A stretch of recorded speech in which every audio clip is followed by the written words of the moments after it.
Hi everyone, I'm Lily from Central Creativity and Learning to Go. And today we're going to do 3 experiments with leaves. And with those 3 experiments, we're going to answer 2 questions. The first question we're going to answer is, why are plants green? Let's get started. For the first experiment, you'll need a bowl, a coffee filter, and a bunch of leaves. You'll also need rubbing alcohol. To do this experiment, you're going to take a bunch of leaves and tear them apart. As you tear apart the leaves, you're actually breaking open the cells of the plant. Inside the cells of every single plant are these teeny tiny organelles called chloroplasts. The chloroplasts contain a green pigment inside of them called chlorophyll. And you're right, I said it's a green pigment. That means it's green. So to answer our first question, what makes plants green?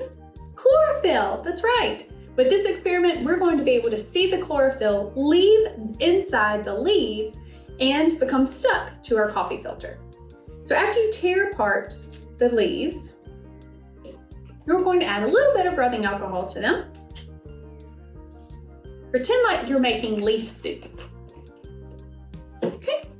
And then you'll tear the coffee filter into a strip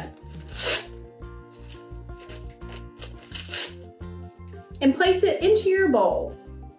You're going to want to let this sit for a couple of hours. I have one that I did earlier, and I'm going to show you what yours should look like after a couple of hours. Can you see the green on the coffee filter? That's right. That is bits of chlorophyll that left the leaves and it ran up the side of your bowl onto the coffee filter. This process is called chromatography. Good job, scientists.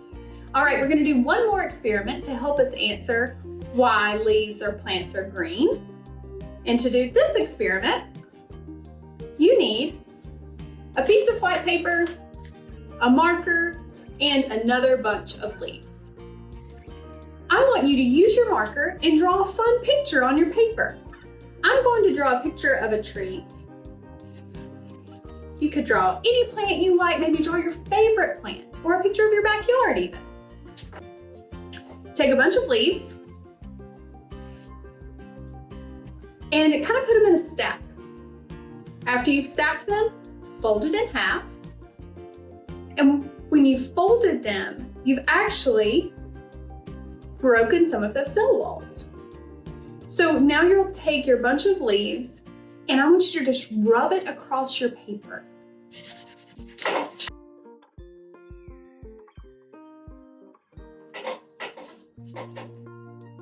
You may have to press down a little bit hard with your leaves because after all, you're breaking open those cell walls of your plants in order to get the chlorophyll out. Once you're done, you have put chlorophyll on your paper. You have actually colored with chlorophyll. How cool is that?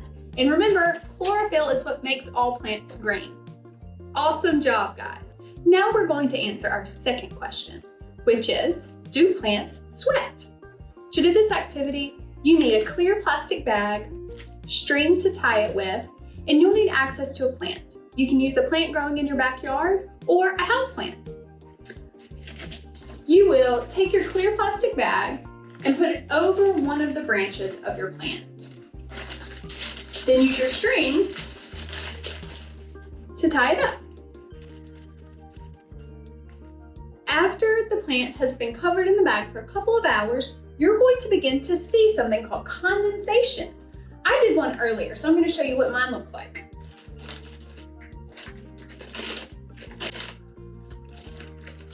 Can you see the fog inside the bag? This fog is actually tiny little droplets of water that started the process inside the plant. Plants absorb water from their soil, carry it up through the stem to the leaves of the plant. The plant uses a little bit of this water to carry out its life processes like growing, but it loses about 97% of the water that it absorbs through their leaves. As the sun rises, it carries that water off of the plant's leaves into our atmosphere, and that water eventually becomes clouds.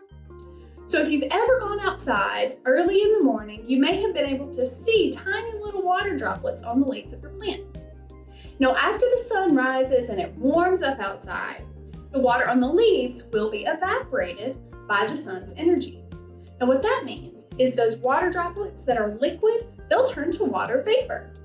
And as water vapor gets warmer, it rises up in the atmosphere.